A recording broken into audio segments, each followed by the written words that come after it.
to lose your hair, you just, to me, and I think maybe to many other people, you're losing more control over what's happening in your life. I think that when you have that diagnosis, you do lose so much control. You've got appointments to go to, you've got people telling you that you have to have this treatment, and you just basically are handing everything over. To keep your hair, you're keeping that bit of control. It's something that's not going to define you as such. You're going to still be who you want to be.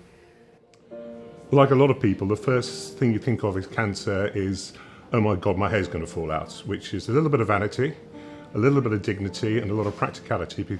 People see you with a bald head and they think, oh my God, there's someone that's very ill there. There's something about losing your hair which is a very visible message to the world, which means that you are going through a particular process of not being well, or going through surgical or going through chemical treatment, which for some people has a big impact on identity and self-esteem and a feeling of not being in control. When you talk to particularly females, and often now you have young breast cancer patients who will talk to you quite openly about the fact that whilst they're going through such a difficult period of treatment, the fact that they know that they've got one less thing to worry about the impact of it on their social setting, for example, means that they have a better lifestyle choice to make. Scalp cooling offers patients a sense of control over their disease. They don't have a control normally, but this is one element that they can. It gives people psychologically a greater impact on the disease process and the journey that they're going through, that they are able to try to keep their hair, which gives them a sense of normality. And really for both patients and staff, it's a sense of reassurance in the whole of this journey. A lot of patients, whilst they're more accepting perhaps than the past of the diagnosis of cancer, still want to keep it often private. They don't like to have the visual reminder for themselves, their family, friends, work colleagues, that they're undergoing treatment. And of course, total hair loss in someone that normally has a full head of hair is quite a visible reminder. So with scalp cooling, particularly when it's effective, patients are spared that extra distress on top of all the other side effects of treatment and diagnosis. The first week they said it'll be like brain freeze, like when you're at a very hot beach and you eat a cold ice cream and it goes bang, and they said it'll be 3 times as bad as that. And on a scale of 1 to 10, it is no worse than a 2. And after the initial 5 or 10 minutes of sitting there with a cold cap on, the cold feeling goes away completely. You are slightly numb, but you don't feel it at all.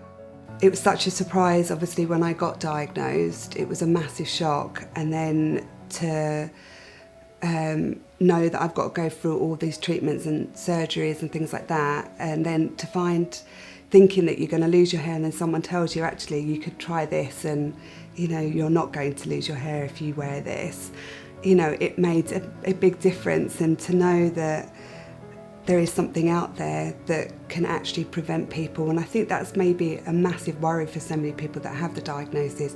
They hear the word chemotherapy and they think, I'm going to lose my hair.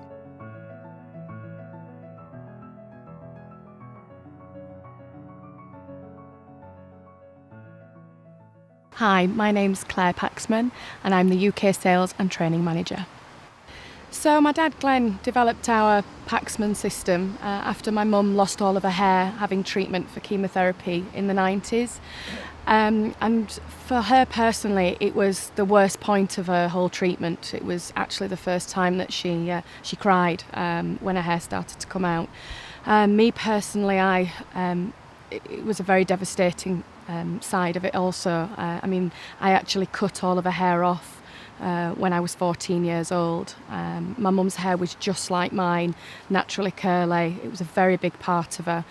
So to stand in a bathroom with the orange-handed scissors from the kitchen, cutting all of her beautiful hair off, which meant so much to her, was something that I will never, ever forget.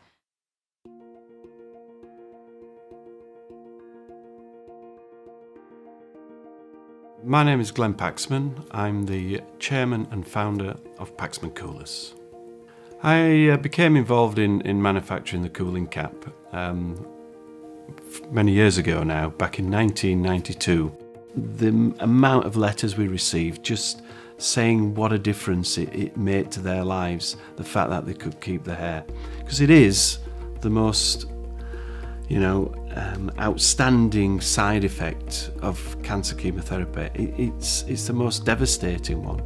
The self-confidence, the self-esteem, the positive attitudes. There's a list of many things it has an impact on the patients if they lose their hair. Well, we're now stopping that happening.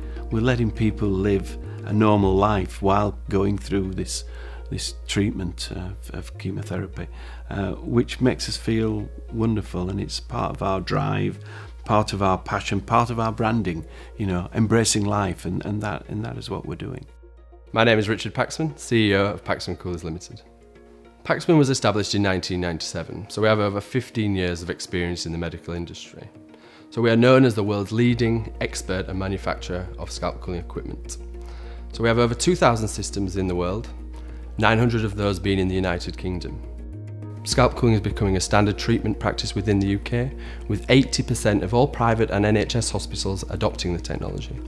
An important step for the business is the biological work we're doing. So this is really understanding more about the mechanisms behind chemotherapy-induced alopecia, but also scalp cooling and those working together. If we can understand these mechanisms better, we're then able to improve our results, improve efficacy, and that will be a huge benefit for the patient, but also for the business growth. My name is Dr. Nick Georgopoulos. I'm one of the biology lecturers at the University of Huddersfield. When it comes to how scalp cooling works as a principle, several hypotheses have been suggested. No one knows exactly how it works, but there are various potential hypotheses that have been suggested. One way that we believe it works is by inducing vasoconstriction, reducing the size of the blood vessels. As a result of that, when the chemotherapy drugs are in the bloodstream, because of vasoconstriction in the scalp area, less drug is believed to go to the actual hair follicles, which is where the toxicity takes place and hair loss as a result occurs. The other thought is that the membranes of the cells in the hair follicles, are the ones that are actually potentially going to be damaged by the chemotherapy drugs, are less permeable to drugs when they're cool, so less drug gets into those cells.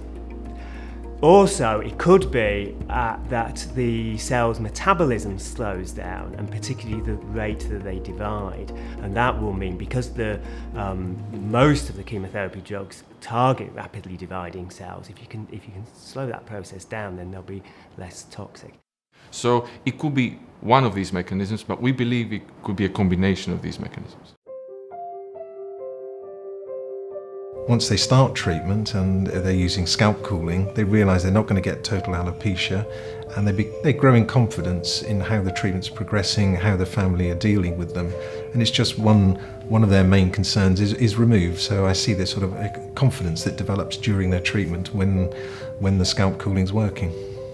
I went to my cousin's wedding, which I was bridesmaids for, just as treatment had finished, and I was obviously in all the bridesmaids pictures, and I wouldn't have done that if I'd lost my hair. I wouldn't have wanted her or myself to have that constant reminder on her special day that I was a victim of cancer at the time.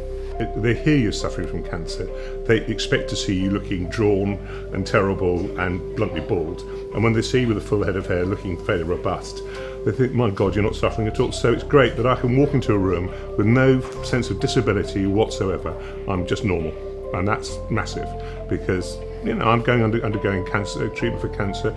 You never know what's going to happen, but for me, I'm just a normal guy now. Psychologically, for me, it was really important both times. First time when I had the breast cancer, it meant I could go out and work and nobody needed to know that I wasn't well. I have wonderful clients and key people in my client companies knew and understood that I was going through treatment, but many of the people who I went out and trained had no idea at all. Although subsequently I've actually talked about it, because I make a point of telling people.